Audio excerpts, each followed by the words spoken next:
everyone, and welcome to another brand new episode of Topic Thunder. Here from the top 10. I am John Roca. And I am Matt Nost. This is a show that we do every week for our patrons over at patreon.com/the top 10 with that sweet number 10. So please hit us up over there if you'd like to join this show. There's an email address. People send in whatever topics, ideas, questions they have for us, and we answer them as they come in. We have no prior knowledge of what the question is. And it is a surprise each and every time. We look forward to it. John, it is your turn to start, sir. Let's do it. This is from Steve Smith. Subject line, film gaps. Hi, John and Matt. I'm curious to hear from each of you which well-known films we might be surprised to learn you have not seen. Is there one film for each of you that is highest on your list to watch? Thanks, Steve. Matt Nost? Well, I mean, for this show and primarily for you, Lawrence of Arabia. Oh, yeah. Oh, my God. What the fuck?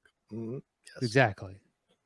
But I don't know if I have time. It's always tough to make time for a 5.5 hour movie. When do you squeeze it in?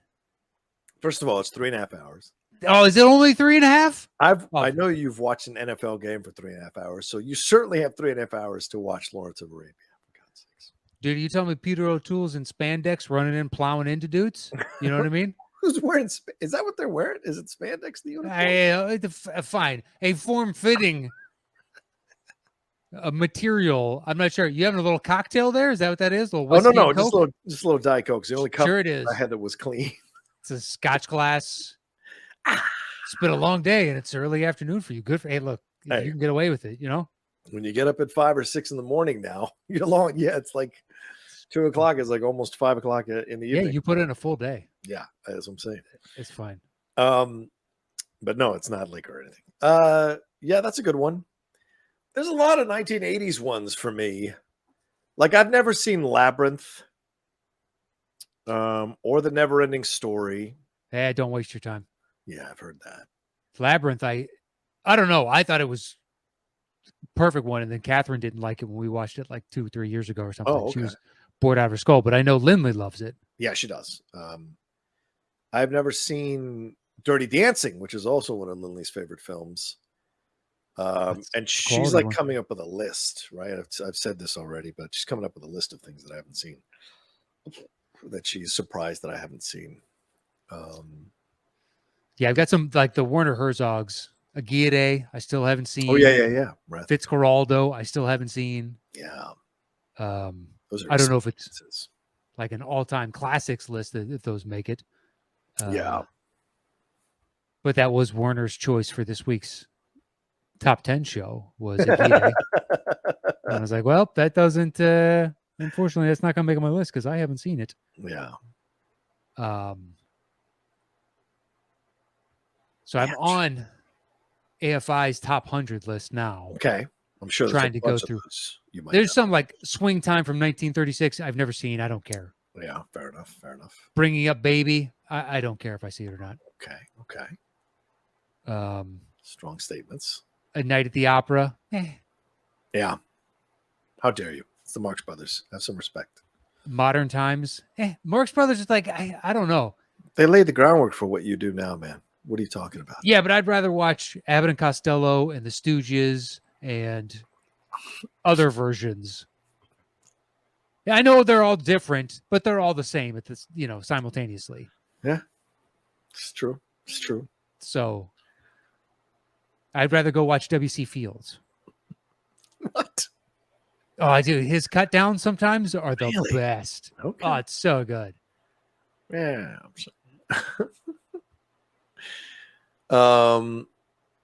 See, most of these I have seen. I haven't seen Cabaret. I've never seen Cabaret either.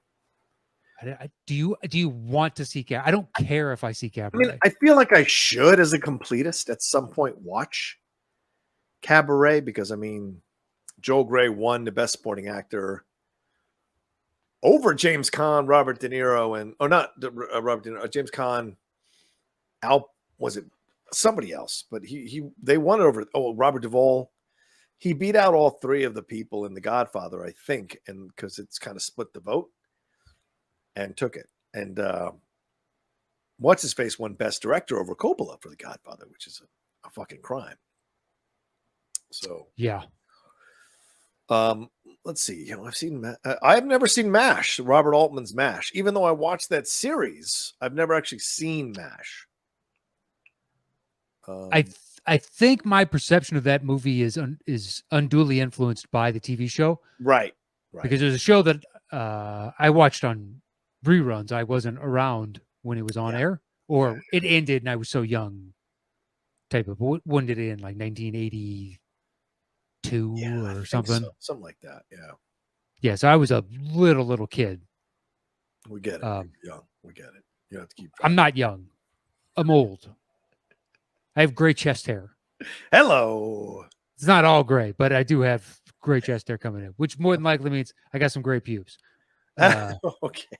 I don't really inspect anymore. I trim. This is not Topic Thunder After Dark. Cut it out. It always is. It always is. It's just a matter of time before I pull out my crank. You know what I mean? Boy. He's working blue, ladies and gentlemen. He's working blue. Oh, that's not even blue. That's dancing around blue. We haven't even gotten remotely blue yet. Let's keep it. That's fine. That's fine. But you want to hear blue? I never seen Nashville. Altman's Nashville. I've never seen. It's good. Yeah, I like other Altmans more. Yeah. I think that's why I haven't seen it. It doesn't strike me as one like I need to see. Technically, Annie Hall, but that applies to anything Woody Allen. Right. Me. You just don't like Woody Allen. And there are valid reasons not to not like Woody Allen. Yeah, but I didn't even know that at the time when I was like, I don't care if I see these or not. And then it just came. Yeah.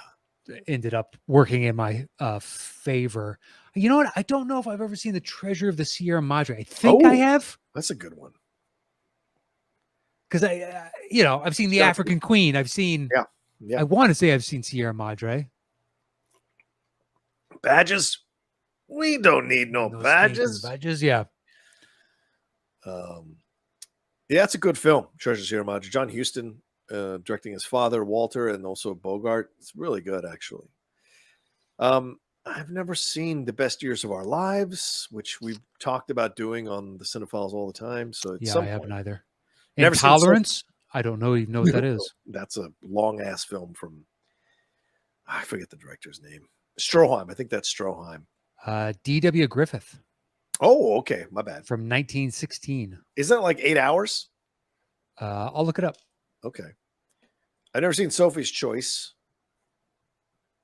If we're looking at the AFI Top 100. Yeah, that's what I was on. Yeah. It Happened One Night. I've never seen, but I bought that on Criterion, so I'm going to watch it. Intolerance is 3 hours and 17 minutes. Oof. Wowzers. Well, let's look at the comedies, right? Top AFI Top 100. Let's see if I've seen all these comedies. No, I've not seen The 7-Year Itch or Ninotchka. I don't know what the fuck The Miracle of Morgan's Creek is. Never seen Lady Eve. I've never seen Diner, the 1982 film with. Oh, that's good. Rourke and Reiser and all of them. Yeah, I need to. Yeah, it's a young introduction to a ton of different people. Yeah. It Happened One Night. I have not seen. Right. See Mrs. Day Off of Truth, Bringing Up Baby, Mr. Deeds, His Girlfriend Fish Called Wanda, 9 to 5. I saw those. Born Yesterday, no. But Adam's Rib. I have not seen. I don't even know who's in that. Spencer Tracy, Katharine Hepburn. Yeah, I think it's those two. Yeah.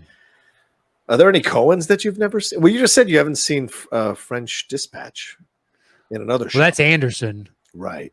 Are there any Coens you haven't seen? I think the only Coen I haven't seen is Inherent Vice. Oof. Because of that, coming out of it, everybody was like, either I knew a few people that really enjoyed it and everybody else was like, not good. Right. and I just kind of been holding off. I know I'm eventually going to watch it just because I love the Coens so much. Yeah. But I think that's the only one I haven't seen. I've never seen Moonstruck. It's good. A lot of people say that. Yeah. You know, Cher and Cage. Nick Cage have really good chemistry. Yeah. Never seen Reds, the Warren Beatty one. Okay. Yeah, I think that's on this list. Well, I was looking at. Sorry, I jumped over to top 100 dramas because pretty much everything else I've seen. Oh God, I saw Breakfast at Tiffany's. What a shithole of a film. Yeah, I've never seen My Fair Lady. No, I've seen bits and pieces. Yeah, but now we're dealing with highbrow. I don't think our listeners are necessarily highbrow, so I don't know if there's no insult to our listeners. I'm sure they've got some. A lot of these are AFI. It's know they give a lot of credence and credit to movies that I'm not sure a bunch of us go back for, which is good. Yeah, to try and get people to go back and respect the history of. Yeah. But there's quite a few. What other AFI list you got? Well, there's 100 Passions, which is the dramas list. But now I'm moving on to the 2000s, top 100. Oh wait, here we go. 140 essential films from the Rotten Tomatoes website. The Rotten Tomatoes website is a good website. It's got a lot of things. You getting some coin on this? I'm just trying to. Let me see. I want to go to the top and then go down from the top rather than going up from the bottom. Hello. Yeah, we're all tops and bottoms on this show. You know what I mean? It doesn't matter. Gotta work, Flo. You just gotta. We take all kinds. All kinds. Pan's Labyrinth I've never seen, which is the Guillermo del Toro film. That's good. Yeah, a lot of people his best. See that one. Yeah. I think the fantasy world that he creates in that is perfectly suited to the story that he's trying to tell, because it's a little girl escaping into her own world because the real world is such a terrible place. She's in the middle of the Spanish Civil War, and her mother is remarrying a not so good dude. Put it that way. Yeah. Slumdog Millionaire I've never seen. I don't have an interest in that. I know people talk about That's good. I don't understand the greatness of it. Yeah, right. This is what I get. I saw it in the theater. It was really good. Yeah. Beyond that, like I'm happy it exists because Dev Patel is a really good actor. Damn right. Damn right he is. And he's been in several things that I've enjoyed tremendously since then. And I'm glad that was his introduction to all of us, and he's continued to work. And much as I didn't understand Green Knight, it seemed to be a project that everybody else agreed was amazing, and it's just more adds to his resume when you go and look at his IMDb, and you're like, this dude's done a lot of good projects. Yeah. I never seen School of Rock. I don't run to see Jack Black movies, man. It's good. Yeah. It's good. I wouldn't call it great, but it's good. But for some people, I know it's great. Yeah. Okay. Yeah, like there's a lot of Jack Blacks I haven't seen. Like The House with a Clock in Its Walls or whatever. And it's a solid young teen. Yeah. Okay. Or tween or whatever movie. Well, that and Goosebumps are both.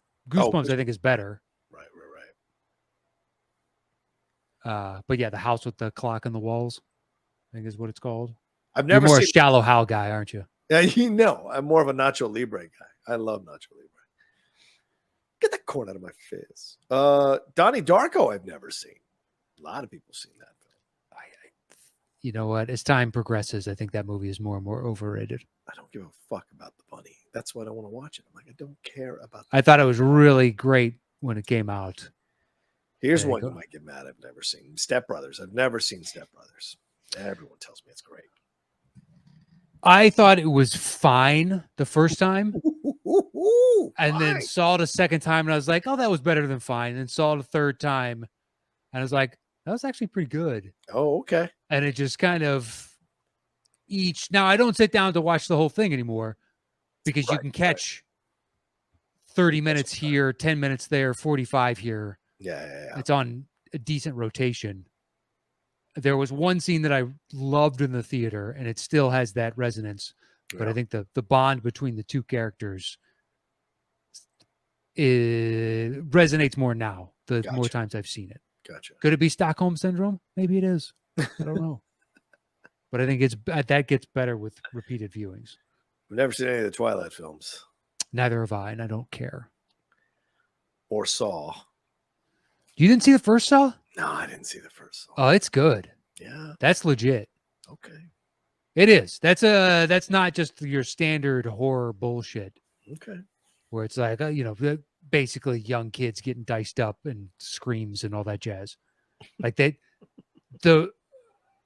villain has a proper motivation and rationale. Okay. And it makes perfect sense. Right. Once you understand why this is all happening. Yeah. It's like, oh, that's really good. Okay. And you got a good cast. Ooh. You got Elways, you got Danny Glover. Yeah. So I think that's a good one. How the fuck is Gattaca at 81%? Gattaca can't be. I've never seen that. It can't be that good of a film. Is Gattaca good? No. Okay. I feel like it's not good. It's like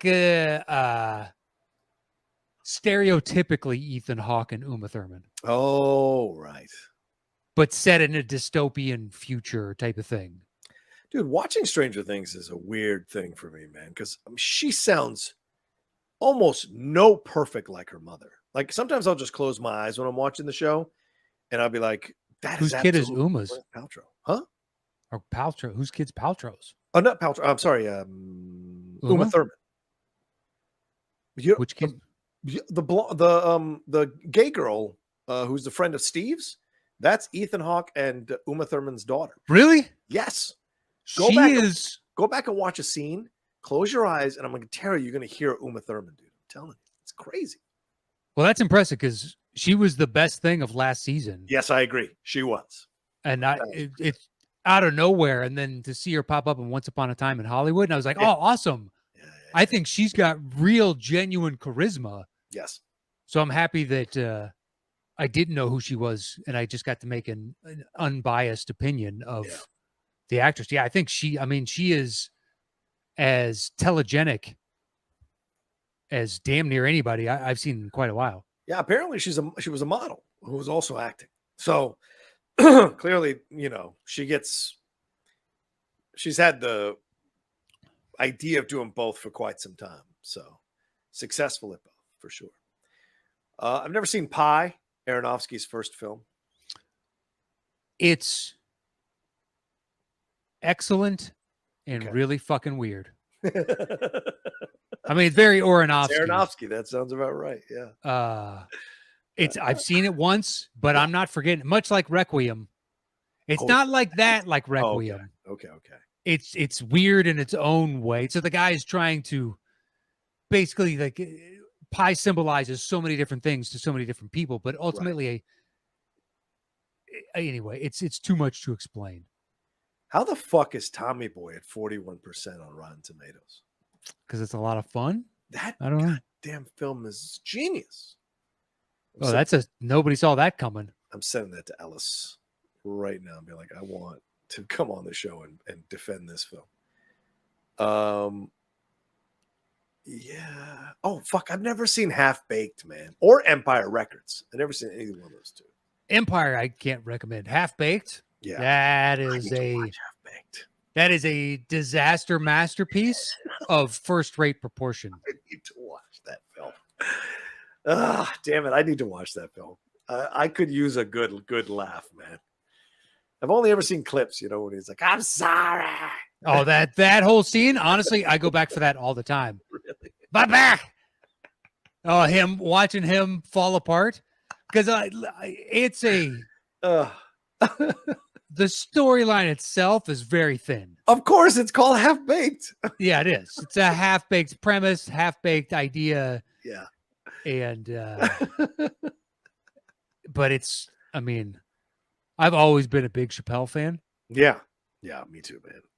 Since when he was a skinny little kid, he was great. Oh, saw him perform in 98. Oh, wow. It was either 97 or 98. Wow. Yeah, I was just like, I love this dude. I'd seen his HBO stuff. Yeah. And I was like, I have a friend to this day from a joke of his that I told him in 8th grade, and we're still friends. But that's what, like, it made him laugh, and we bonded. It was an algebra class. Yeah. And yeah, it was a joke he had about he was emulating Popeye on his schoolyard. Some Yeah. kid was a bully. And he was like, pulls out spinach. He's like, spinach, because everybody knew Popeye. And the bully was like, yeah, but you ain't got no can opener. But it's a much better setup and all. I used to know the joke backwards and forwards. That's good. That's good. But yeah, we're still friends to this day. That's funny.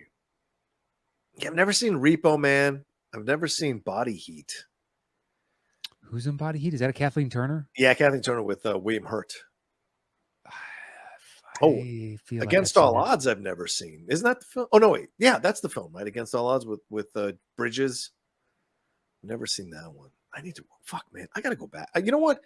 This might be inspiring me to do a show on the channel. Because I've seen other YouTube channels have show where they go like, first time watching this. So how many shows you got at this point? Nobody. You got to create content on the YouTube channel. Like, you've got to have 1 or 2 things a day in order to get people to watch. And those can be every 3 or 4 days from what I've noticed recently, because I've started looking at channels where people are watching films for the first time. And what they do is record themselves, and they basically truncate it down like 40 minutes. And you're only allowed to show 6 seconds of a film at a time. So it kind of takes a certain kind of skill to keep the narrative going while you're also, in essence, editing the film down to about 40 minutes and still getting the basic general plot of what's happening. So why not just do one a month, but you submit a list to your like patrons and say, you guys pick and we'll do a watch along. And that way you don't have to do 2 a week or 3 a week. Well, the patrons thing is different. If I put it up on my channel, it could lead to more subscribers and more views, which leads to more money down the road with the ads. Yeah, I'm saying have the patrons select and then you do it on the channel. Okay, that's fair. So you're not saying just a straight watch along. You're saying they pick the film, I watch it, record myself, then edit it down and just give. Perhaps they can watch you with it and then you edit it down and be like version. Yeah, good point. Yeah, you watch along with, and then I will put out the edited on YouTube. Yeah, it's a good idea. I'll take 5% of whatever that brings in. Fair enough. I don't know how we'll monetize or figure that out, but Flight of the Navigator I've never seen. I think you needed to be 8 years old when you saw that the first time. So much time. It's great. I can't recommend it. It's not a bad movie, but it's not going to have the effect it has on me, who saw it at the proper age, and it's still, compliance. It still has. It's wormed its way into my brain. I don't know if it'll have that for you. Fair enough. Yeah, I'm looking through the 80s. I never saw Land Before Time, the Don Bluth one. Great movie. I barely just saw Highlander for the first time 2 or 3 years ago. Okay. Good movie. I never understood why there was 17 of those fucking things. Yeah, I agree with you. Yeah, I think those are all the lists from the decades. I'm going to go to 70s, but going to 70s is we're going too far. Where the fuck are we at time-wise? Jesus, are we at 30 already? Well, why don't we take a quick break right now? Okay. Hear this word from our sponsor, and then we'll come back and do one more question. All right, there we go. There we go. Good stuff. Shit. I didn't know we had 24 minutes of that nonsense. Sorry about that. All right, Steve, good question. Yeah, good question, Steve. Absolutely, man. Hope we didn't fucking bore you. All right, or at least me didn't bore you. Next one comes to us from Dale Varley Jr. Ooh, Dale. And it's a filming location / road trip stops. He says, gents, I hope this email finds you well. By the time you get to this email, I will have driven out to Indiana from New Hampshire to visit my wife's family. Luckily, I have an amazing wife, and she is up for stops along the way, given that the trip is more for her enjoyment than mine. On a previous trip, this led us to stopping at the Pro Football Hall of Fame in Canton, Ohio. That's awesome. And the Ohio State Reformatory in Mansfield, Ohio, where the bulk of Shawshank Redemption was filmed. That's cool. A reformatory, I guess, is what I should have pronounced there. This time we are planning on stopping in Monroeville, Pennsylvania at the Monroeville Mall where George Romero's Dawn of the Dead was filmed. Wow. Have you guys ever visited filming locations of movies, or do you have any interesting pit stops that you've made on long road trips? Thanks, Dale Varley. Well, Dale, I mean, living in LA, so much is shot here that you can go on tours. They take you to all the stuff. But yeah, I've definitely thought about doing that on trips. Like, hey, if this is on the way, let's stop here and take a picture or take a look at it. For sure. But I think the closest I ever came to doing it was through the Lady Outlaw, because when we went to London in 2019 for our show, Matt, she was such a big fan. I've probably said this already, so I'll say it real quick. She was such a big fan of the show Gavin and Stacey that was shot on Barry Island in Wales. So we took the train, stayed in Cardiff for a night, and the next day we took the train out from Cardiff to Barry Island and spent the whole day in Barry Island seeing the different things from the show, like the amusement park, getting the ice cream cones from the place that's actually there, getting fish and chips from the place that's actually there, the arcade they shoot in. We went to the house that the Gavin and Stacey, or Stacey's family, lives in, and we took pictures there. So it was a whole day of seeing filming locations, and we did the tour ourselves. And then my girlfriend, for my birthday 2 years ago or last year, was it last year? Yeah, I guess last year, she took me on a Top Gun tour here in San Diego. So all the different places, because there are Top Gun locations you can look up. And so we went to all the number of places, and the house was under construction that Charlie lived at. So now it's done with the construction. So now you can actually go to the house and take a picture.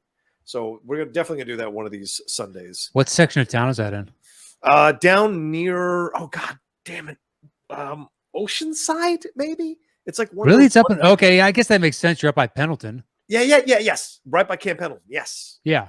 So So it's right around there, and it's real close to like the main kind of drag there in Oceanside, because we had breakfast there at one of the diners, and then we drove down to try to get to the house, but it was all blocked off by fences because they were doing construction.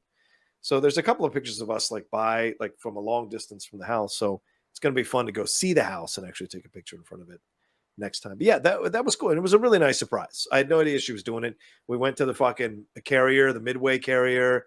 We went to all these different things that were Top Gun related. Went to the shitty bar where they did the whole "you shake my nerves" and we had barbecue there, which was horrible. But you know, it was fun. It was fun to just do the tour. So, what about you? Well, I mean, I went to the Grand Canyon where they filmed Grand Canyon. So there's that. Yes. I mean, that totally counts. Totally. I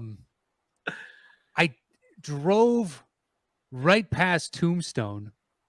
Oh. And could have taken, I was on my way to Bisbee. Yeah. And you can take like a right, and Tombstone is like 3 miles down. Oh, that's awesome. 4 miles down. But I didn't go because it was like 11 o'clock at night. Oh, yeah. I've been driving from LA to that point. Oof. And also, it's going to be completely underwhelming. Yes, probably. So you want to do it in the daytime. Yeah, if at all. Yeah, it's just like, you're going to show up and be like, yeah, this is not, because the historical buildings are going to be fake historical buildings. Yeah. Like, these are the locations of the OK Corral, but that thing long since ceased to exist. Although there's like down in San Diego, there's a in downtown in Gaslight or Gaslamp. Yeah. There's a former hotel owned by Wyatt Earp. Oh, I didn't know that. Okay. Yeah, it's down in there. I want to say it was a whorehouse back in the day. Okay. But it's right down. It's cool old Victorian type of building right in the middle of gas. I should look that up. And then around LA, yeah, like everyone's going to be driving, and you'll see. I remember the first time I saw Nakatomi Towers. Yeah. Because I was down there. I had to do something for my agent, and I had to go down. I can't remember what it was specifically for, It wasn't anything like it was going for an audition. It was some form of business aspect. My agent was up the street. Yeah. At the end of Sunset before it turns into Beverly Hills. You know what I mean? Right. Before it gets like that, turned into the neighborhood. It goes from the strip to neighborhood. Yeah. There's a building there, and that's where they were. And then for some reason, I had to go to the Avenue of the Stars. Oh, yeah. Homies right there. Right. But it was something for them. Let's see. The movie theater that you can see in like True Romance is Oh, yeah. 2 blocks from my house. Right. The Vista, which I guess Tarantino bought. Yes. I remember reading that last year. Yeah, they closed for pandemic, Mm-hmm. and they put up on their marquee to be continued, which was really cool at first. It gave you like a sense of hope.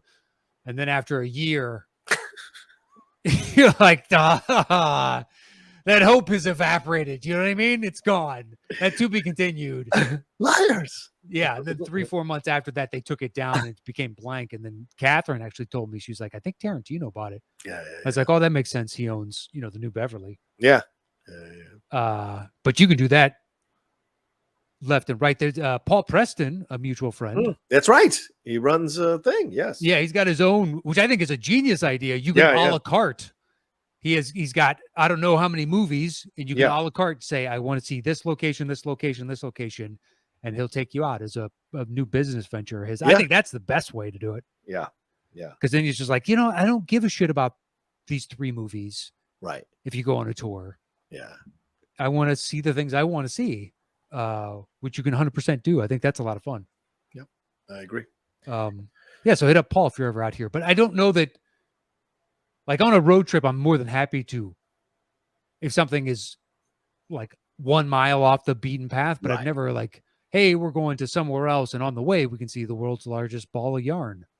Like I've never done that. If it happens to be there, yes, I'll stop and look. Right, of course. But I'm not going to make a detour just for the interesting, for the tourist trap that it is. Yeah, that makes sense.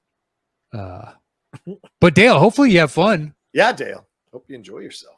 The Shawshank one, that's pretty cool. Yeah, it's kind of cool. I agree with that. I would love to take a picture there. I wonder if that's just a shooting location only now. Oh, yeah, probably. All right, well, there we go. Thank you, Dale. Appreciate the question, as Matt said. And thanks to Steve Smith there for his question as well. And we love you guys madly. Thank you very much for listening to another episode or watching another episode of Topic Thunder. Matt, what do we have to tell them? Follow the show on Twitter at Top 10 Show, all spelled out. And on Instagram and YouTube, it is / The Top 10 Podcast with the number 10. And head over to patreon.com / The Top 10 with the number 10. And you can follow me at Matt Nost. And that is it for me this week. And you can follow me at The Roca Says. And for those of you who are patrons at the $5 and above level, keep sending in your questions, thoughts, and comments. We want to get as many of them as we can, a nice variety, so we can answer them here on the show. So keep sending them in as you go along about your day and your week and things occur to you. Hey, I'd love to hear what Matt and John think about this. Send it in. All right. Take care of yourselves. Be well. And we'll talk to you next time with another brand new episode of Topic Thunder.